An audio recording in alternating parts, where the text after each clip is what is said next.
Mo kí gbogbo ẹ̀yin ọmọ Yorùbá nílé lóko ní ìrìn àjò, most especially àwa ọmọ Èkìtì kété, Èkìtì àgbèwá o. Ìkan nínú àwọn bàbá wa ní Yorùbá self-determination movement ní Èkìtì ni mo wá bá wọn ní àárọ̀ yìí. Bàbá ẹ dárúkọ yín fún Daniel Káyọ̀dé Ayẹni, tẹjọ́ ọmọ bíbí ìlú Ìpotì Èkìtì state wo ni sà? ní Èkìtì state yìí náà ni o, èmi jẹ́ olùkó gọ́ọ̀mù. Ẹ ṣé bàbá mi, a máa rí yín bá àgbà yín adalẹ́ sà. Mo rí pé ẹ jẹ́ olólùfẹ́ ìtẹ̀síwájú ilẹ̀ Yorùbá. Gẹ́gẹ́ bí ẹ̀yin bàbá wa, gẹ́gẹ́ bí àgbàlagbà sà, ǹjẹ́ ẹ lè ṣàlàyé nǹkan tó ìyàtọ̀ tó wà láàrin self-determination, ìyẹn òmìnira pátápátá, àti regional government? Ẹ ṣé. Yes sir. Ó ṣòro láti fi ikú wé àrùn. A lè rí àrùn wò, ikú ò ṣeé wò. Kábíyèsí.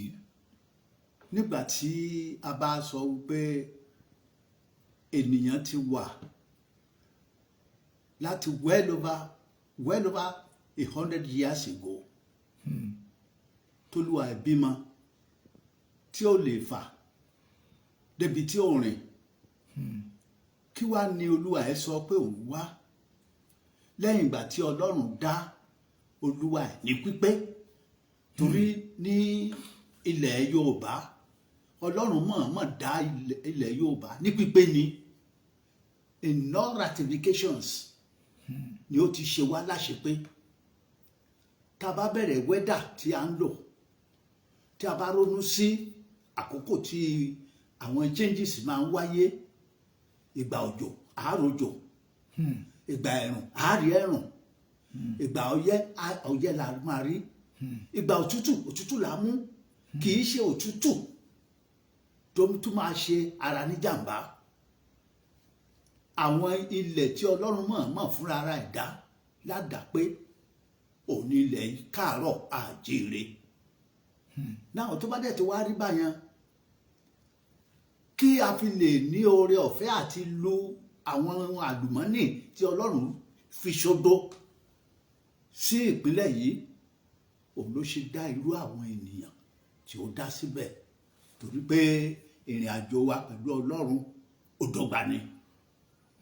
Tó bá ti wá rí bẹ́ẹ̀, tí àwọn kan bá dẹ̀ ń sọ fún wa pé ibi tí ẹ wà yìí aṣálẹ̀ làwọn wà, kí wá ni ó yẹ pé kí wọ́n ṣe? Kan dẹ̀ wá sí pé ok, nǹkan tá a ṣe ni pé ibi tó lọ́n dá yín sí yín o, kì í ṣe bẹ́ẹ̀ ló yẹ kẹ́ ẹ wà. As a result, wọ́n bẹ̀rẹ̀ sí ń pààyàn kiri. Restructurings tí wọ́n ṣe ó ti kọjá. Èpè ní restructuring eléyìí tí wọ́n ṣe. Ó dàbí ìgbà tó máa sọ fún un pé wàá rí ṣe ṣùgbọ́n ọwọ́ ẹ̀ ò ní tẹnu. Kábíyèsí. Wàá rí ṣe ṣùgbọ́n ọwọ́ ẹ̀ ò ní tẹnu. Kí wá ní èrè pé olúwa rí ṣe nígbà tọ́wọ́ ò bá tẹnu? nígbà tọ́wọ́ ò tẹnu. Fún díẹ̀ yìí, ohun tó burú jáì ni. Ibi tó rí bá dẹ̀ ti dání sí lèèyàn ń gbé. làyẹn máa ń gbé. Kò yẹ kí a wá decide fúnra ara wa lẹ́yìn ìgbà tí Ọlọ́run mọ nǹkan tó ń ṣe ní orílẹ̀-èdè Nàìjíríà. Ó fi demarcation sí àárín wa. Ìyẹn ní tẹ̀ ń sọ ni wípé Yorùbá Ìgbò Ìgbò ọ̀tọ̀, Ìgbò Haúsá ọ̀tọ̀ọ̀tọ̀ lọ́lọ́run dá wa. Ó dẹ̀ fi ààlà sí àárín wa. Pé ní tẹ̀ ń sọ ni pé à ń ṣe yọkan. Àìṣe kan rárá. Àìṣe kan. Èdè wa ò rí bákan. Oúnjẹ wa ò rí bákan. Àìwọṣọ bákan. Àìhùwà bákan. Àìgbé ìgbé ayé bákan náà. Wá tí àwọn kan fi lè dé kan ni wọ́n fẹ́ parí papọ̀. Lẹ́yìn ìgbà tó jẹ́ pé Yorùbá fúnra ara ẹ̀ kan tó ṣe amalgamation ni Ọlọ́run ti sẹ́ẹ̀tì wọn tán dẹ̀ ti dá òmìnira wọn lò kó tó di pé ẹ wá marry wọn together. Ìyàwó tipátipá. Ìyàwó ó fẹ́ ọkọ yẹn ó wá di àápọn sí wa lọ́rùn àwọn ló wá kù tó ń ṣe àkóso almost everything gbogbo ohun tí ọlọ́run alààyè tó dá sí orílẹ̀-èdè Yorùbá there's no sense.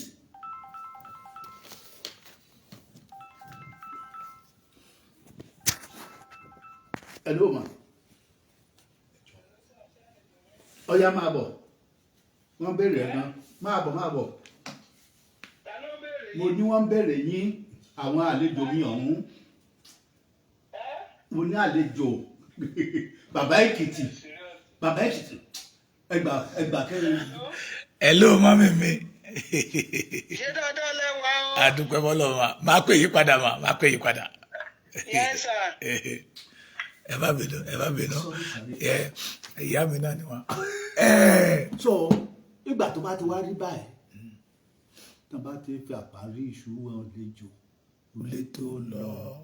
ó pẹ́ tán ti sọ fún wa Pé àlejò ni wá. àlejò làwa nílẹ̀ Ísírẹ́lì nínú Nàìjíríà kan ṣoṣo yìí.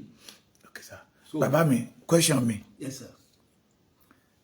Ẹ mọ nǹkan tán pè ní regionals. Bẹ́ẹ̀ni. Àgbàlagbà nìyí. Bẹ́ẹ̀ni. Bàbá wa lẹ́gẹ́. Okay. During the Awólọ́wọ̀ wọ́n lo regionals but yes. Fulani have opportunity to do whatever they like in our land. Bẹ́ẹ̀ni. Àbí bẹ́ẹ̀ kọ́ sá. Bẹ́ẹ̀ni sá.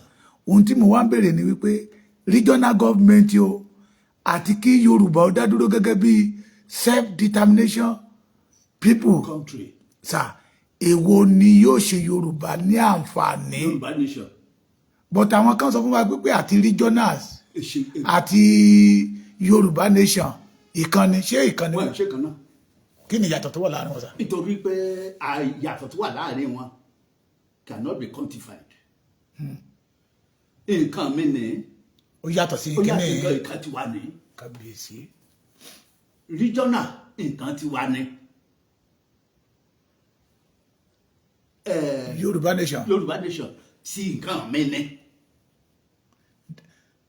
N tẹ́ sọ ni pé regional tábà ní regional tí ẹ ní Yorùbá máa ṣèjọba títí ẹ̀ lọ́tọ̀ Fúlàní sì máa lórí ọ̀fẹ́ Bámbám. láti máa wá sílẹ̀ wa máa ṣe bó ṣe wù wọ́n. Bẹ́ẹ̀ni. Ṣùgbọ́n Yorùbá nation tábà gba orílẹ̀-èdè wa àlejò tó bá wù wá. Á gba ìwé wọn á dẹ̀ fún ní àṣẹ pé ókè ìwọ wá. N tẹ́ sọ fún wa ni sà ẹ má bínú pé bóun mi ṣe rí o. Bó ti yẹ kó rí náà nìyẹn. N tẹ́ sọ fún wa ni wípé àti regional government àti Yorùbá nation ó yàtọ̀ síra wọn. Wọ́n yàtọ̀ síra wọn. Èwo lẹ́rù pé ó máa ṣọmọ Yorùbá lóore sà Yorùbá nation. ló máa ṣe wá lóore. Òun ló ṣe wá lóore. And ìgbà yẹn la á bójú rẹ Ọlọ́run pàdé torí pé ó ti tẹ́ wa lọ́rùn àwa ló ń kojú síbòmíràn tá ń gbọ́ nǹkan mìíràn kì í. N tẹ́ ń sọ ni wípé Ọlọ́run ti ṣe pé tẹ́lẹ̀ àṣepé ni. àwa ń wá ọ̀nà níbi tí Ọlọ́run ò Níbi tí lànà Ọlọ́run ò sí. lànà sí ibẹ̀ là ń wá lọ and that is why we are in this mess. Àjọyìn ohun tí a gbọ́ Amalgamate. tí èdè wa ò yéra wa àmọ̀jọ́ sọ èdè kan. àṣà wa ò yéra wa àjọjọ oúnjẹ kan náà. àwọ̀ aṣọ kan náà. wọ́n dẹ̀ wá ń pè wá lórílẹ̀‐èdè kan. wẹ́dà wa gan yàtọ̀ síra wọn.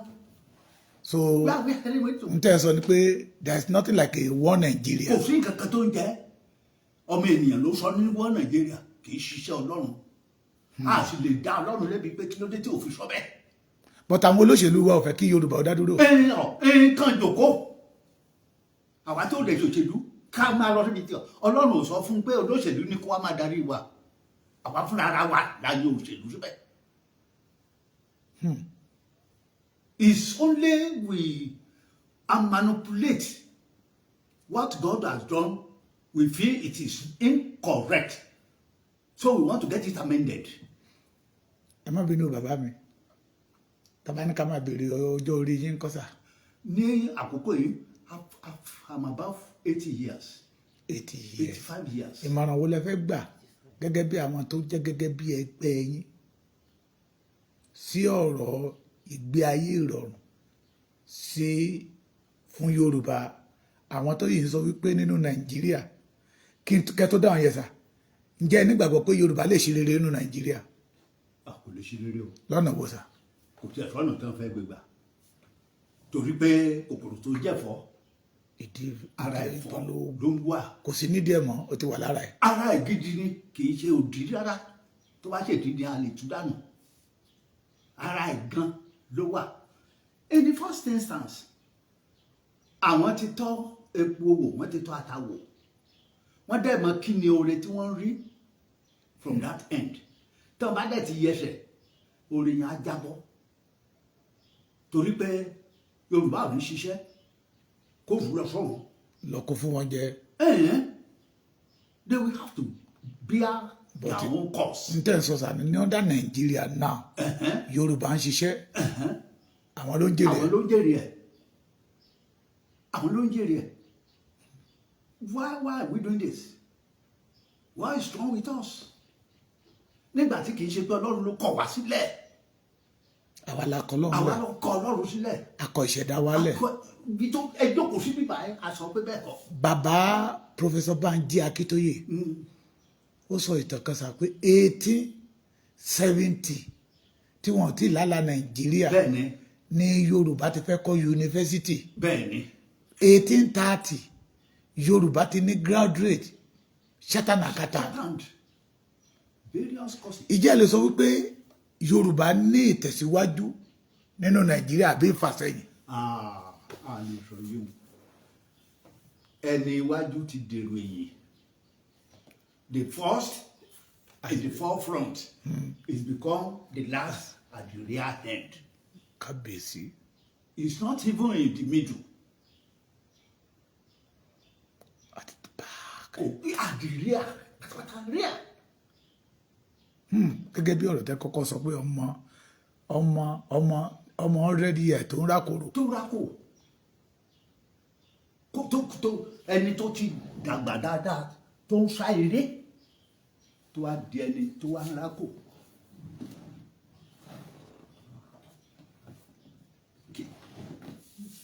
What do we want to point to?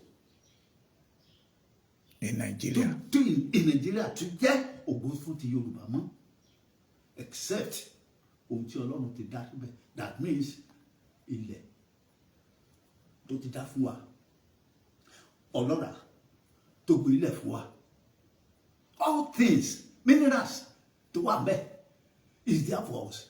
Àwọn mìíràn ló ń tàpọ̀ ẹ̀ at the detriment of the owner.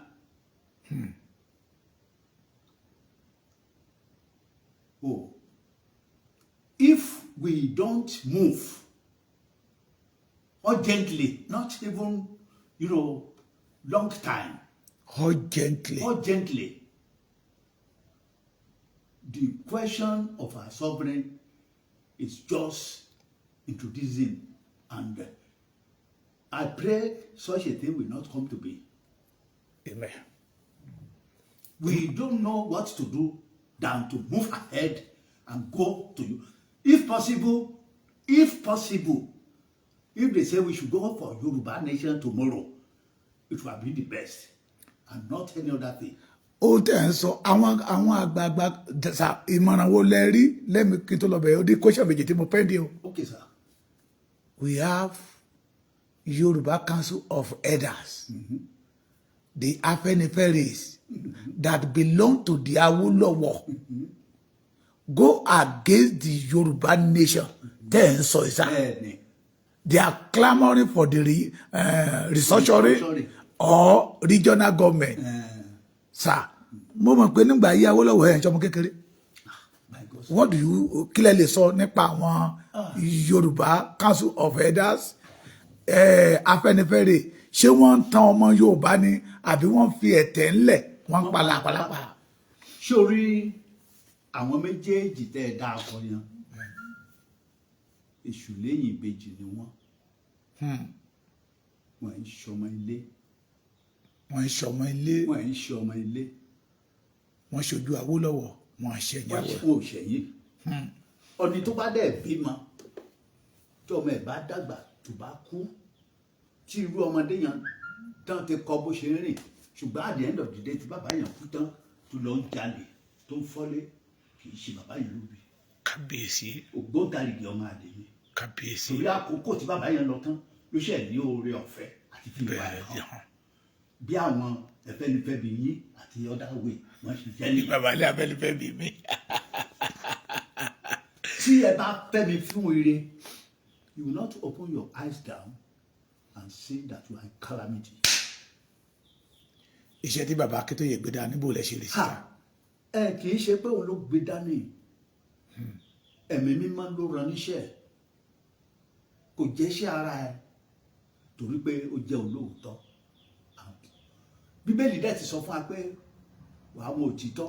Òtítọ́ láti sọ ẹ́ di òmìnira.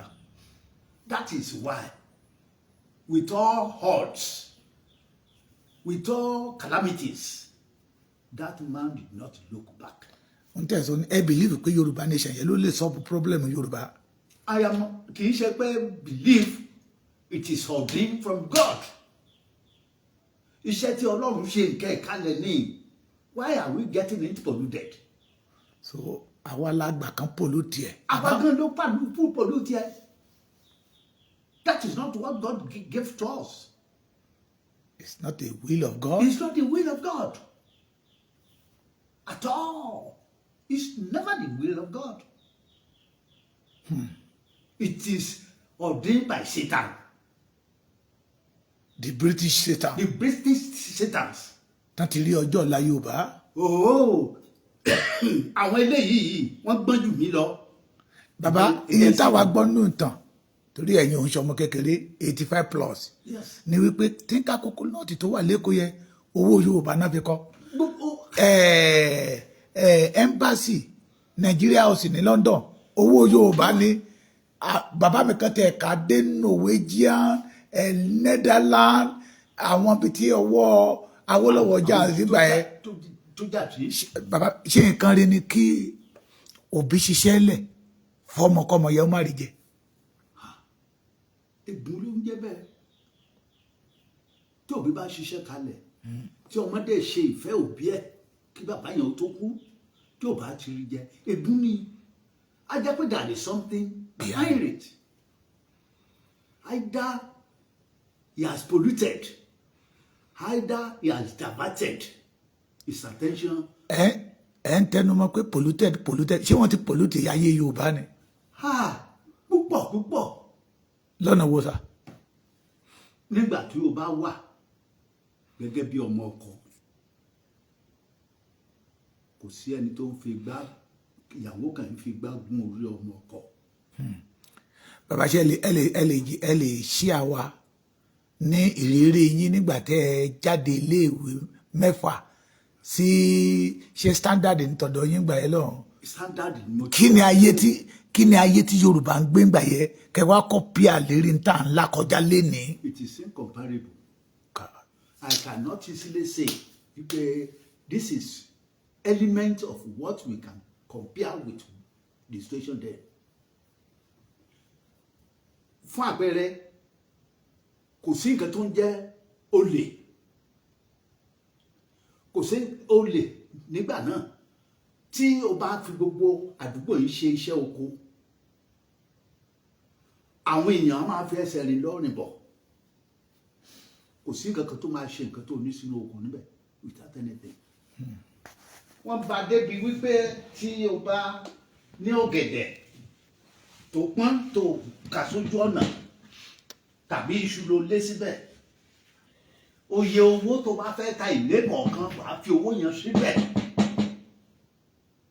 So ẹni tó bá ń kọjá lọ tó ń padà bọ̀, ó ti mọ̀ pé iye báyìí wọ́n ta nǹkan báyìí. Nígbà tẹ́ ẹ ṣe ọ̀dọ́.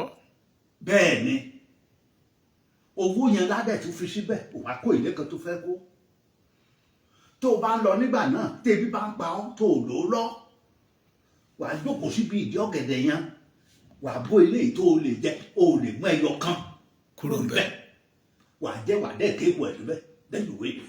tó ẹni yá lè mọ̀ pé ẹni yẹ o. Ẹni ebi ló pa ẹni tó fi ṣe.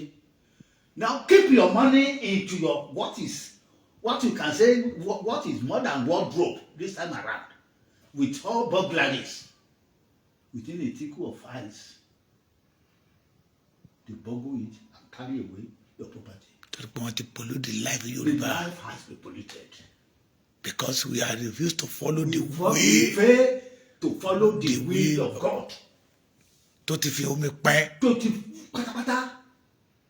pé ẹ̀yin àti Ìgbò èmi ni mo dá yín lóòótọ́ o ẹ̀yin ṣe ẹyọ kan ẹ̀yin àti Fúlàní o èmi ni mo dá yín o ẹ̀yin ẹ̀ máa ṣayé títí yín kẹ́yìn ẹ̀yin. ẹ fi àwọn ilé yìí síbi tí ọlọ́ra yìí kan jókòó síbẹ̀. Now the bastard the northern part they run down, not only polluting the ordained God's land but start killing whenever you drop down innocent blood. The revenge cannot be quantified. Welcome to And God is International. looking, watching. He know what he's going to do. Ìmọ̀ràn yín fáwọn ọ̀dọ́ Yorùbá sà. Ogunlọ́gọ̀ wọn àwọn náà ń rí náà wọ́n ti mọ̀ pé Nothing in Nigeria anymore. in fact it is annoying when we even say Nigeria. It's annoying. If you call yourself a Nigeria, God can simply because of this set you out of the road. Kai. The name has been tainted. It's no Nigeria. ratification. There is no good government anywhere in the globe. But Yorùbá produce a graduate every year sir. And then I want to pollute the life wa. Graduate tí o máa rí in the then land tí graduate bá ti dé kó tó di pé ó bẹ̀rẹ̀ iṣẹ́ káà tó máa lu ti rẹ́dì. Nígbà yẹn lọ́n sà. Yes sir. Kí ló mú mi pẹ́ dé? Kó o bá lè rí tó ń rí lọ́wọ́ ẹ̀ yìí. Mo gbádùn yín bàbá. Mọ́tò tó máa lò ti. Tó bá ti wà lẹ̀, you will be hearing they want to take an interview from one way or the other to go there. Right from there, àwọn fúnra wọn láti ẹ̀ ti lọ, o tí lè drop báírò ẹ pé o finish papers ẹ kò tó rí iṣẹ́. Job will seek you, not that you will seek. Risking your. And as God wants it then, the moment they say you are a graduate, you can be rest assured that you are going to be mobile with immediate effect. Today, a graduate is riding Okada to meet the two ends. Ìmọ̀ràn yín fáwọn ọ̀dọ́ bàbá mi. Ẹni tó bá ní etí, Kó gbọ́ ohun tí ó gbọ́ ẹ̀mí nǹkan tí díẹ̀. ẹ̀mí ń sọ fún ẹ̀yin ìjọ. Tó bá jẹ́ ọmọ Yorùbá ni ọ́, You must support and the not freedom. Ọmọ àlè. original bastard. Ṣé fake bastard wà ní? If things come to be, ó tó time láti mọ̀ pé ilé ó tó lọ. Torí tá a bá ti ń fi àparí iṣu hàn àlejò pé kí la fẹ́ jẹ lánàá máa ta. Ọjọ́ máa ń fi àparí iṣu kékeré ló kù. Lulẹ̀. Nínú ilé, it's advisable you step out.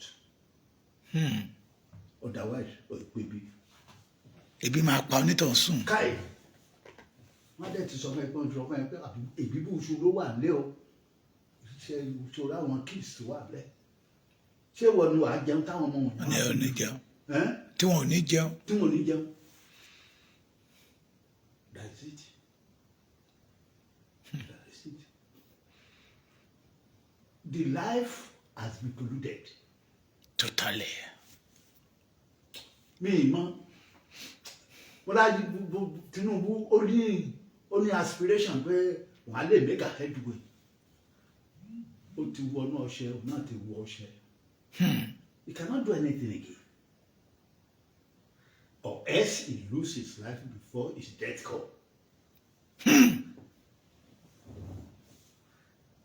Sà ìmọ̀ràn fáwọn ẹ̀yin bàbá wa báyìí. Táwọn bàbá wa kan sọ wípé àìníṣẹ́ ló ń yọ wọ́n lẹ́nu.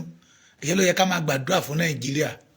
àwọn tó jẹ́ bàbá bíi titi yín tó jẹ́ pé they have opportunity for free education, free health, better environment during your own youth time, sir.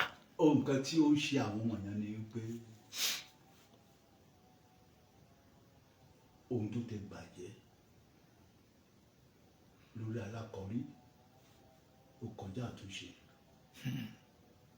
The word of encouragement tó kù tí wọ́n lè fún àwọn ọmọ ènìyàn pé ẹ sáà máa forí tì í ẹ sáà jẹ́ máa gbàdúrà. Tàdúrà ò dẹ̀ lè ṣe. Tí ẹ bá ti wà níbẹ̀ it's better you look back bí o bá ti lọ.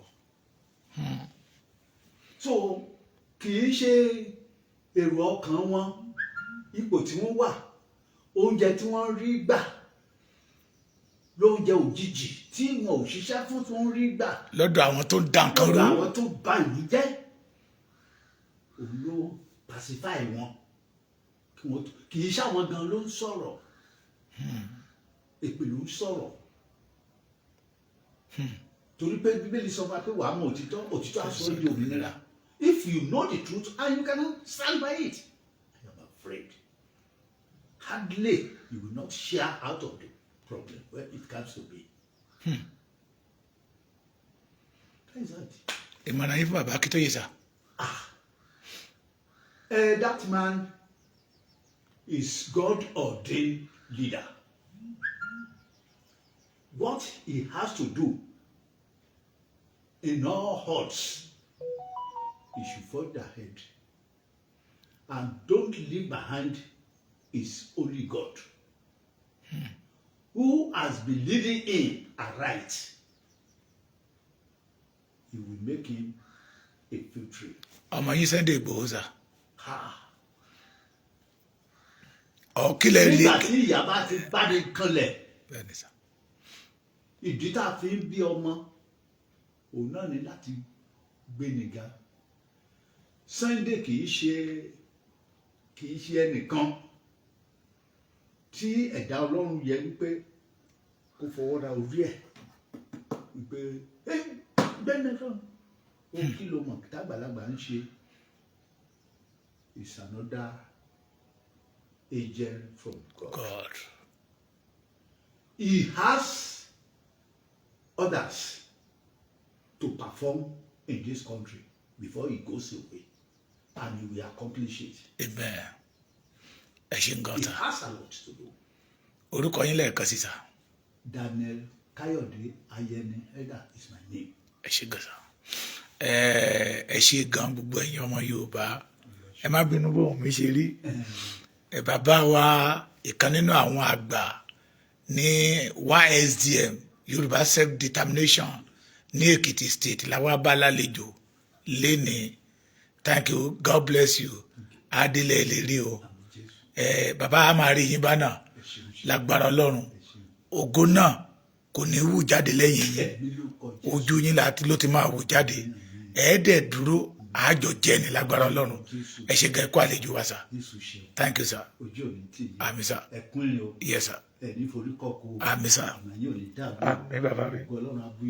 Àmín àmín sir. Àrídùnnú yín kò ní dìbàjẹ́ náà lọ́wọ́. Àmín. Aspiration yín àwọn àmúwá sí Àmín sir. Àmín sir. It's very Thank you kind sir. of you. Thank Forge you. ahead. Thank you sir. God is with you. Amen sir. And he will surely take you to the right way. Amen sir. Thank you very much. Thank you sir. Yes. Ẹ ṣeun sir.